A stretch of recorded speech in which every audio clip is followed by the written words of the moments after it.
Relax.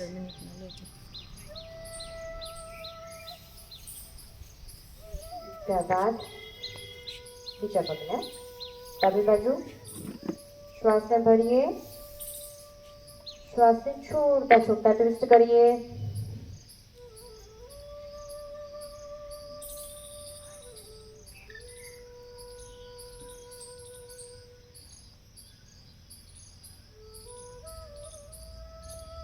Relax.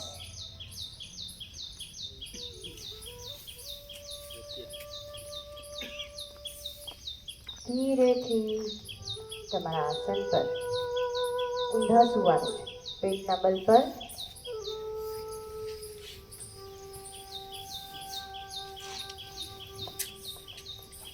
મકરાસન.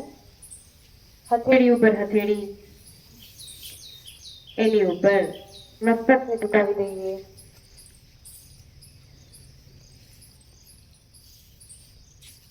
બંને પગને ખુલ્લા કરી દઈએ.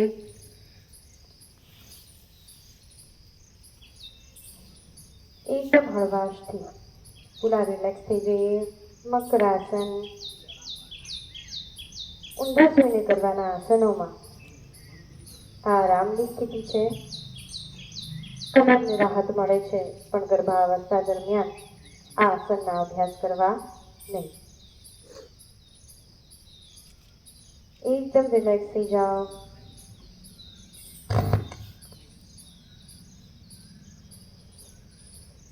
રિલેક્સ. ત્યારબાદનું આસન છે ભુજંગાસન. બંને હથેળીને તમારા ખભા પાસે લઈ આવો. બંને પગના પંજાને સાથે જોડી દો. શ્વાસને ભરતા ભરતા બંને હાથના પંજા પર પૂરા શરીરના વજનને લેતા કમરથી આગળ વળો અને ત્યારબાદ અંતિમમાં ગરદનને ઉપરની તરફ ઉઠાવો. હોલ્ડ કરો. 1 2 3 4 5 6. રિલેક્સ. ગરદનને પહેલા નીચે લઈ આવો. ધીરેથી મસ્તકને નીચે લઈ આવો. ત્યારબાદ સલભાસન. બંને હાથને તમારા બંને પગની સાથળને નીચે ગોઠવો. દાઢીને જમીન સાથે અડાડો. શ્વાસને ભરતા ભરતા બંને પગને પાછળથી ઉઠાવો, ઘૂંટણમાંથી વાળ્યા વિના.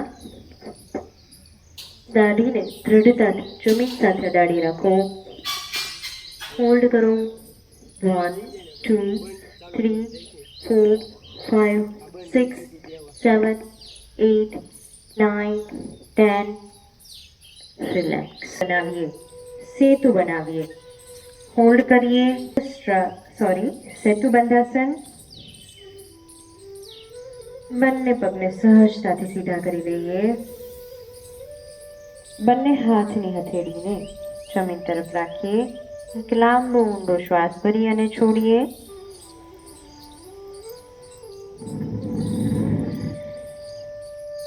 નેક્સ્ટ આસન ઉત્તાન પાદાસન.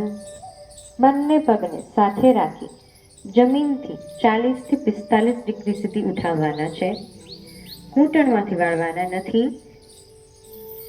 એકદમ હળવેથી એક સાથે શ્વાસને ભરતા ભરતા પગને ઉઠાવીએ. હોલ્ડ કરીએ.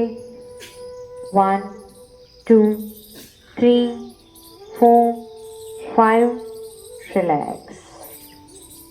ઉત્તાન પાદાસન. કમરને એકદમ રિલેક્સ કરી દઈએ. એક દીર્ઘ શ્વાસ ભરીએ અને છોડીએ.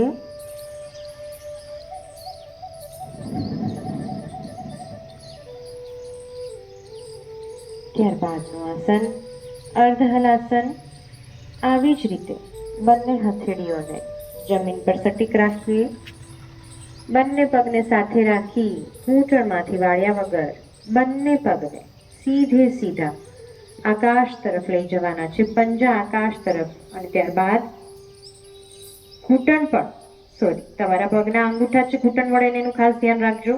નો થાય તો ઓછું કરજો અથવા તો ન કરતા, પણ પગ સીધા રહે.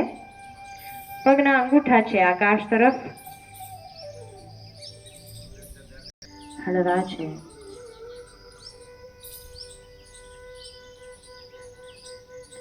પેટનો ભાગ, પેટ. પ્રાણાયામ કમર ગરદન સીધી ધ્યાન મુદ્રા સાથે.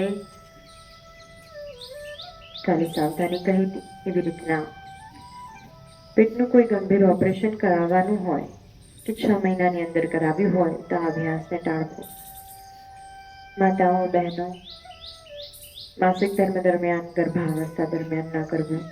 કમર દર્દ જ્યારે તીવ્રતા પર હોય ત્યારે પણ કપાલભાતીનું પ્રાણાયામ છે ને ટાળવું જોઈએ. પેટને અંદર ધક્કો મારી શ્વાસને બહાર છોડવા ઉપર ધ્યાન કેન્દ્રિત કરવાનું છે.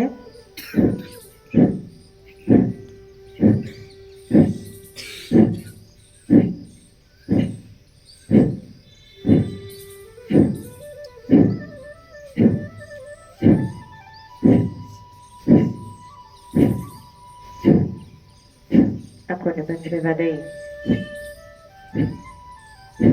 માત્ર પોતાની જાત સાથે રહો.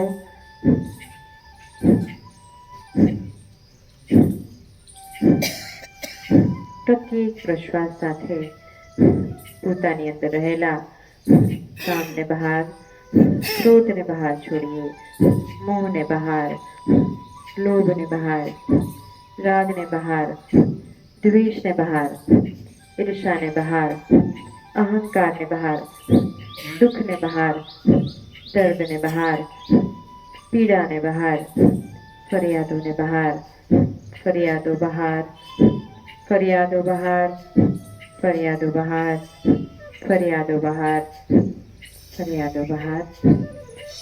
જે કંઈ પણ બેચેની છે બધી જ બહાર.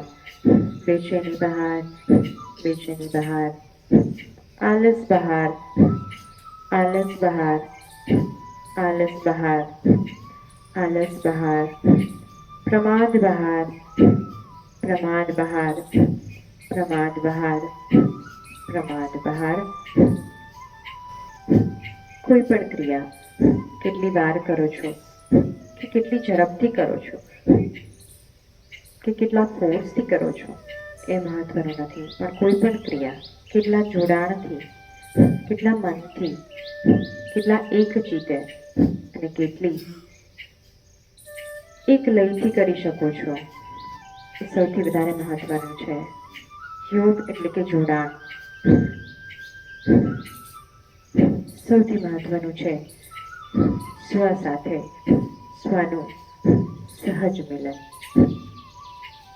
મનની અંદર ચડેલા આ દુર્ભાવો દૂર થતા અંદર લોક કરીએ.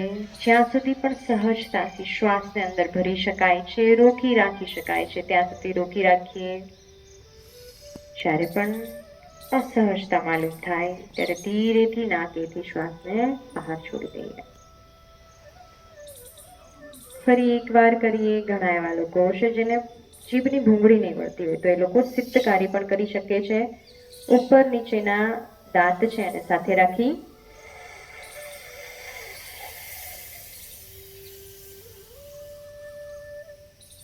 હોલ્ડ, આંતરકુંભક,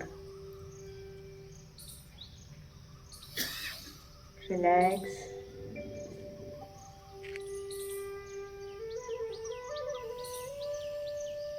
ફરી એકવાર.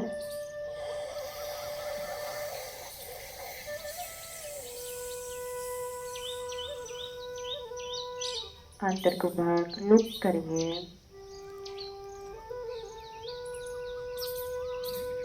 Relax, relax. આંખોને બંધ રહેવા દઈએ. માત્ર પોતાની જાત સાથે રહીએ. આગળનો અભ્યાસ નાડી શોધન.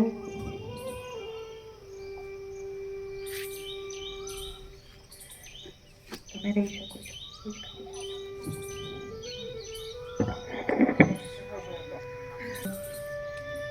ડાબી નાસિકાથી શ્વાસને ભરીએ.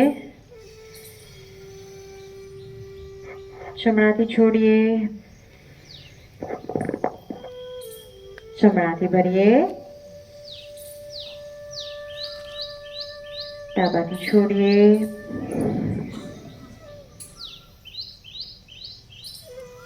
ફરી ડાબાથી ભરીએ,